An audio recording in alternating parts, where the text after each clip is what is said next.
kulanti wacan daawadayaal waa muuqaal kale oo cusub oo barnaamijka kafu adiga ayaa u qalma oo bishan Ramadaan aan idin soo gudbinayno waa xalqadeennii 8aad maantana waxaa marti ku ah Khalid وما كان على علم باللي ينتظره ninkan gaariga saaran waa Khalid ma oga sababaha halkan loogu yeeray iyo sidoo kale waxa loogu marti qaaday sida xalqooyinkii hore aan ku soo aragnay waxa la soo agdhigayaa gawaari kale yalla shabaab ذكر الشارع sidoo kale waxa la soo agdhigayaa calaamado ay ka muuqdaan hortaada geesi ayaa ka taagan ama ba taagan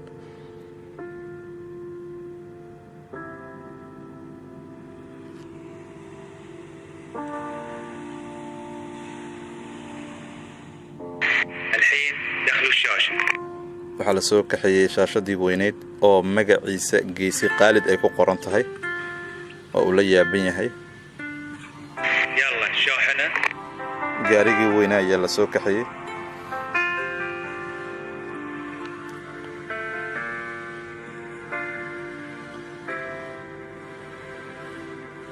تفعيل الإعلان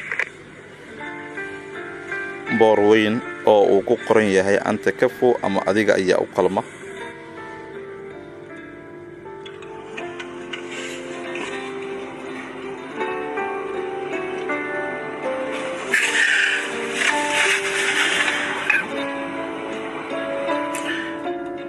دراي الشباب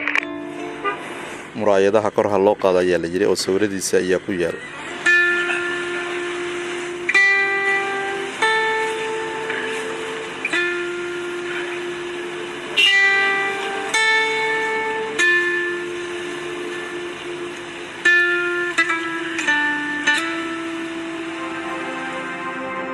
الحين البنات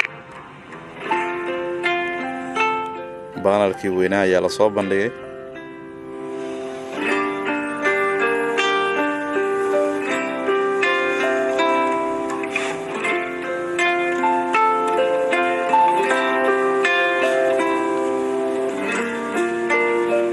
الراديو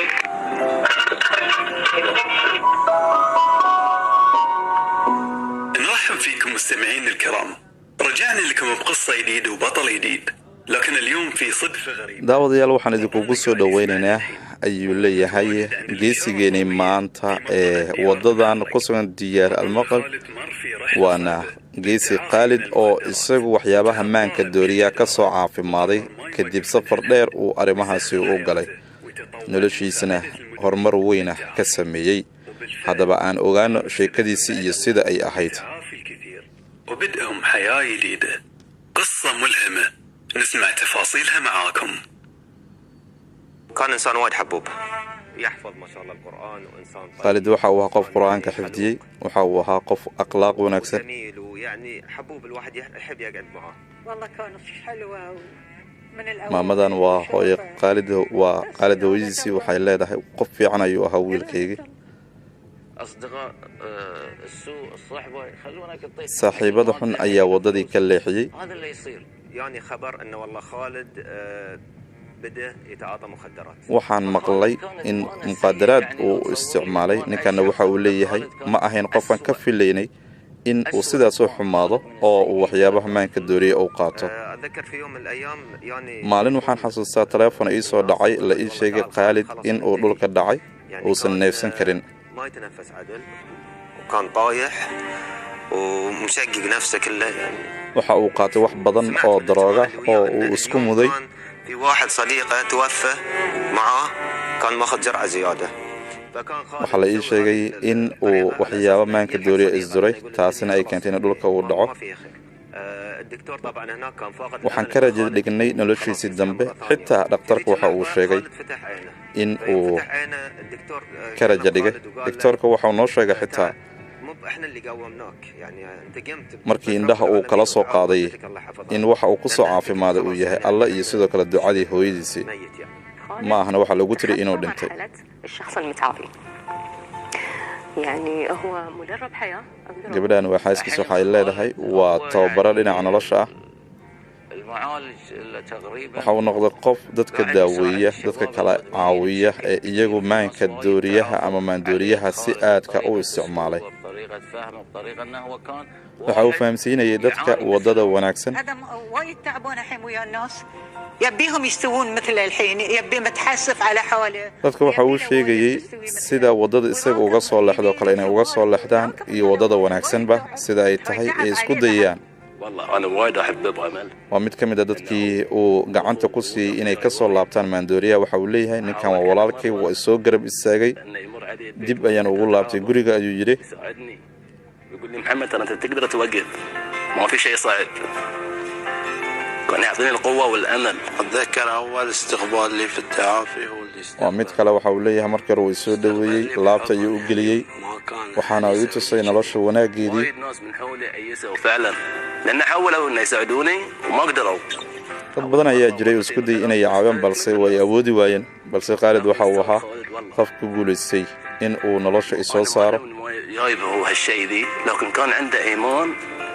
ان كل مدمن يقدر يوقف تعاطي المخدرات يساعد الناس قلبه رحوم من الله خلق قلبه dadka ayuu si aad u caawinayay qalbigiisu waa qalbi naxariis ay ka buuxdo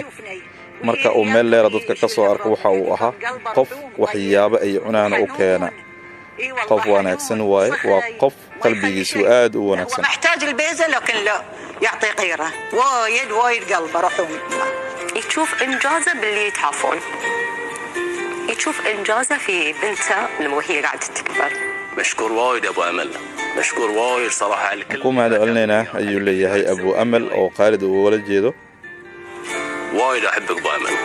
انت صراحه علمتني شلون اقدر اعيش من غير ما اتعاطى مخدرات waxay bartay ayuu leeyahay sida loo noolaado iyada muqaadaraad la qaadanaynin يعني من انسان مدمن بلا امل كلش الى Khalid waxa uu ka yimid qof bin aadan oo rajo dhigay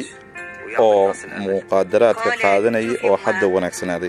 انا مفتخره بك والله يخليك ويبارك فيك ويهديك ان شاء الله ويجعلك من الصالحين ويهدي ابنيتك ان شاء الله وتفرح فيها يا رب العالمين فخورة فيك فخورة إني أنا في حياتي xaaskiisu waxay leedahay aad ayaan ugu faraxsanahay inaan noloshaada ka mid noqdo ilaahana ugu mahadcelinaya ayay tiri والله يعطيك العافية ويقويك إن شاء الله ويعوضك خير حب أبو وايد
kani waa Khalid oo isagu markii hore noloshiisa ay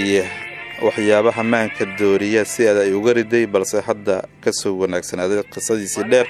ayaa daawadayaal aad daawateen la wadaaga aragtidiina ku saabsan muuqaalkan waxa loo geliyay biladii oo hooyadiisa ay siisay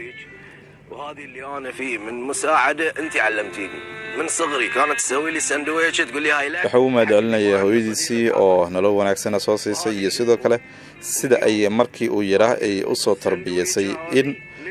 dadka kale loo caawiyo اساعد وبظل اساعد لاخر يوم في عمري اهل البحرين هم اللي كفوا وهم اللي كفوا ولهم وقفات واكثر من كذي وقفات لهم وقفات في ضيق لهم وقفات فهاي اهل البحرين هم الكفو خالد انت كفو Khalid adiga waad u qalantaa Khalid adiga waad u qalantaa وأمل أنت وأمل waad u qalantaa بابا تكفوا انت كفو يمه رحلة خالد بكل ما تحمله من ألم وأيام صعبة وطويلة، لكنها علمتنا أن القوة والأمل والثقة برب العالمين ممكن تصنع المستحيل. خالد، أنت كفو.